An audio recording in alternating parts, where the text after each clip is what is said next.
Early and absentee voting is already underway in our two states, and we're working to make sure you are prepared with everything you need to know before you cast your ballot.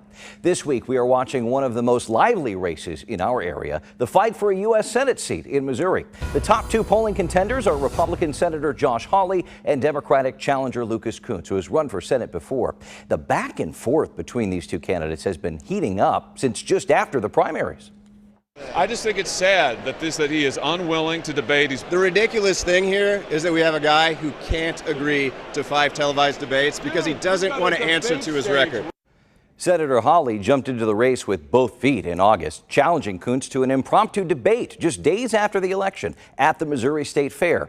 Hawley didn't want journalists to ask questions, and it ended up not happening since organizers wouldn't allow a debate on the fairgrounds. They did go on stage together with other candidates for a televised debate in September, and Hawley and Kunce are scheduled to have another debate later this month.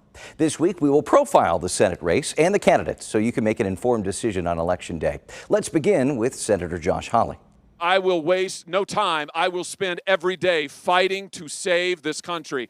The incumbent Republican's been busy on the campaign trail getting his message out to voters. Senator Hawley was born in Arkansas but spent much of his youth here in Missouri. He went to Stanford for undergrad and Yale for law school. He served as Missouri Attorney General before moving on to the Senate. He beat two-term incumbent Democrat Claire McCaskill in 2018. In his time on Capitol Hill, Senator Hawley has introduced more than 150 pieces of legislation, co-sponsored hundreds more. A handful of his bills became law, including a measure that ordered the government to declassify documents about the origin of COVID-19.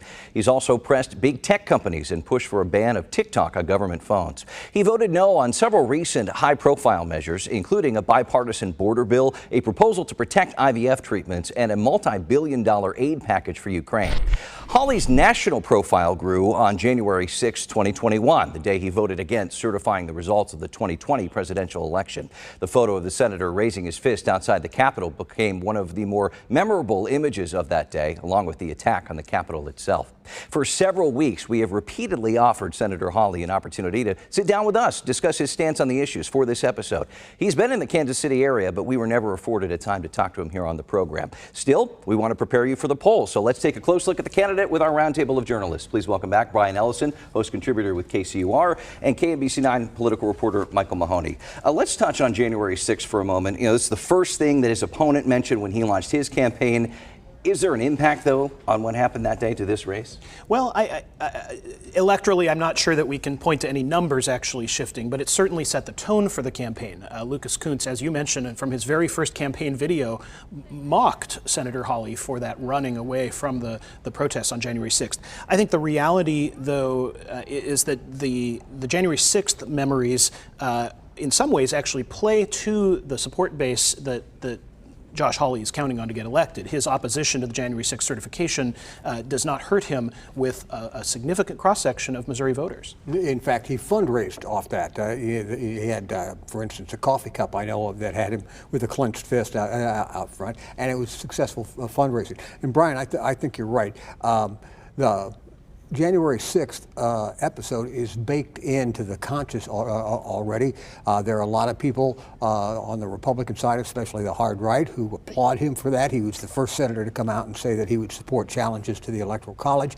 And the Democrats and people on the left are saying this is exactly why he shouldn't be a senator. But whether or not it moves numbers this far away from the event, I'm doubtful. Let's talk about his record for a second. As Senator Hawley, of course, jumped into the race, pledging to take on big tech. What has come of that? Well, you sort of ticked off some of that in the brief bio top of the segment here. What's really interesting is the fact that he and some other Republicans have taken up this populism tone that Republicans have not done in the past, and he's been successful with it to a degree.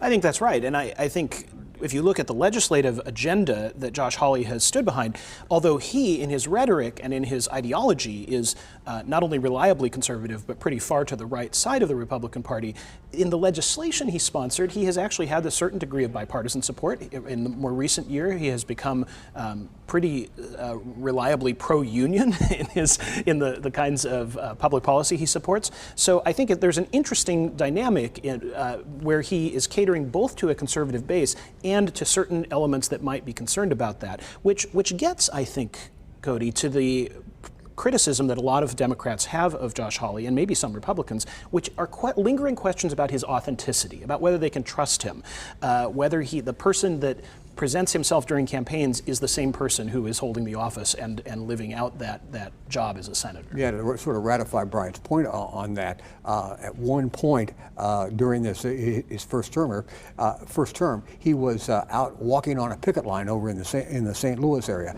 and I mean, I don't remember any other Republican in Missouri history that's ever done that. Right, trying to make an impact the other way. The senator has historically refused to use earmarks to try and secure funding for individual Missouri projects. That's something that his opponent, Lucas Kunce, has mentioned when contrasting to Senator Hawley's predecessor, Senator Roy Blunt.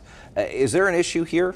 Well, yes, I think many Missourians believe that one of the jobs of the folks that go to Washington is to, as they say, bring home the bacon. He hasn't done this, nor has Senator Schmidt.